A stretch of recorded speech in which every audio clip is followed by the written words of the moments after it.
সরকার এত ভালো কাজ করছে, কখনো কখনো তাদের একটি শর্ট ফিল্ম তাদের সমস্যার কারণ হয়ে যাচ্ছে, কখনো একটা গান তাদের সমস্যার কারণ হয়ে যাচ্ছে, কখনো একটা নিউজ চ্যানেল, যে দেশের চতুর্থ স্তম্ভ, গণতন্ত্রের চতুর্থ স্তম্ভ একটা নিউজ চ্যানেল, সেটা সরকারের সমস্যার কারণ হয়ে যাচ্ছে। ইদানিং একটি শর্ট ফিল্মের একটি short gun, totally short ফিল্মটি ban করে দিয়েছে সরকার ইউটিউবে।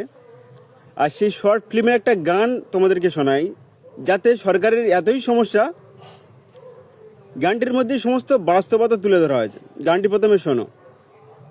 होती है जब तुम स्कूल जाते हो, भारी भरकम फीस भर के अपनी डिग्री लाते हो। तो ये स्कूल कॉलेज किसके हैं जरा गौर से तो देखो, इन मंत्रियों के प्राइवेट धंधों की लिस्ट तो देखो। सरकारी स्कूल कॉलेज इन्होंने खंडर बना डाले, ताकि इनकी प्राइवेट दुकानों के कभी ना लगे ताले। सिखाया कुछ नहीं, बस डिग्री थमा दी हाथ में और लूट लिया तुम्हें दिन दहाड़े भरी रात में। डिग्री तो ले ली, अब तुम जॉब के लिए भटकते हो, पीएचडी करके भी तुम चपरासी के फॉर्म भरते हो। वो 10वीं पास कुर्सी पे बैठ के संविधान का मजाक उड़ाता है, अनपढ़ होकर भी वो तेरे ज्ञान की कीमत लगाता है। वो राज करते हैं तुम पे। গানটিতে সরকারের সমস্ত কার্যকলাপ তুলে ধরা হয়েছে এবং শিক্ষার বর্তমান ব্যবস্থাকে তুলে ধরা হয়েছে। যারা 8 পাস, 4 পাস, 3 পাস বলে আমরা জানি, যে সমস্ত সংসদে দাঁড়িয়ে সংসদে আমাদের ভারতের যে সংবিধানকে অপমান করছে, বারবার একটা সম্প্রদায়ের নামে বিদ্বেষ ছড়াচ্ছে। যদি এখানে পরিষ্কার হেমন্ত বিশ্ব শর্মার মতন একজন আসামের মুখ্যমন্ত্রী, তিনি মুসলমানদেরকে যেভাবে পরিশানি করা যায় সেভাবে পরিশানি করার কথা প্রকাশ্যে বলছে। এটা সরাসরি সংবিধানের বিরুদ্ধে।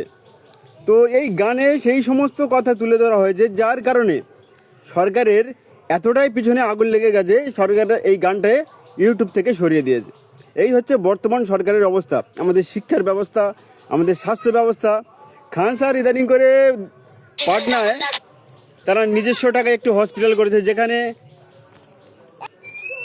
খুব কম খরচে মানুষ পিওর চিকিৎসা পাবে। এবং খান স্যার তিনি এটাও জানিয়েছে যে পাটনার সমস্ত বড় বড় হসপিটালে যে সমস্ত ডক্টর ট্রিটমেন্ট করে, তার হসপিটালেও সেই ডাক্তারদের পরিষেবা দেওয়া হবে, মানে সেই ডাক্তারদের আনিয়ে রুগীদের পরিষেবা দেওয়া হবে। তো একজন ইউটিউবার, খান স্যার একজন মাত্র ইউটিউবার, তিনি যদি এত বড় একটি পদক্ষেপ নিতে পারে, তাহলে আমাদের সরকার কেন নিতে পারে না?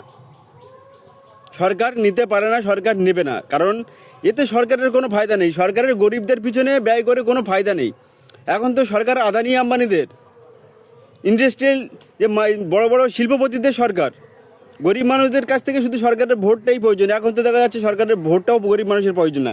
সরকার ঠিক করবে যে তাকে কে ভোট দেবে কি না দেবে। এই হচ্ছে বর্তমান দেশের অবস্থা।